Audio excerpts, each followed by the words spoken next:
A state highway patrol trooper shot and killed a deaf driver in the University City area Thursday after the two apparently got into an altercation after the driver refused to pull over for a speeding violation.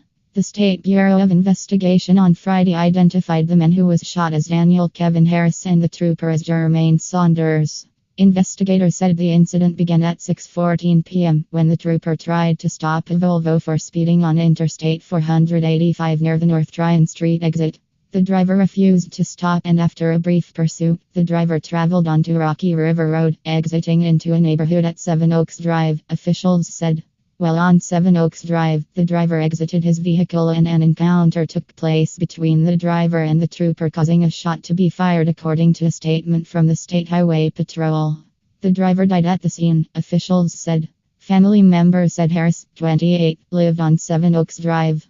Details of the encounter are still being investigated. Audrey Bridges, special agent in charge of the SBI office that covers the Charlotte region, said in a statement Friday afternoon.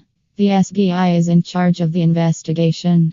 The SBI is in the process of obtaining all available dashcam or body camera video present on the scene from the State Highway Patrol as well as Charlotte-Mecklenburg Police Department. SEMPD responded to the scene immediately after the shooting, Bridges said. Multiple sources confirmed to the Observer's news partner, WBTV, that Harris had a hearing and speech impairment. Public records show an interpreter provided sign language for Harris at a court hearing in Florida in 2010. At the hearing, he was found not guilty of misdemeanor larceny and had a charge of misdemeanor resisting property recovery dismissed, records show. Harris was found guilty of resisting an officer in 2010 when he lived in Connecticut, according to public records. His family members declined further comment to the Observer on Friday, saying they needed to consult an attorney about the case. Neighbors said the incident surprised them. It's a little nerve-wracking to come home and have half of the Charlotte-Mecklenburg Police Department on the street, along with 4 or 5 state troopers, resident Rick Kralik told WBTV.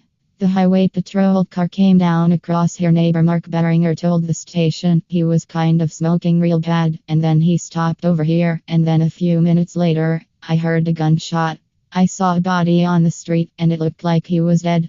Neighbor Ryan Russell said he'd see the man out in the neighborhood speaking in sign language with his family. It seemed like a very peaceful family, Russell told WBTV. These things are always heartbreaking. Russell asked neighbors to keep the family in their thoughts.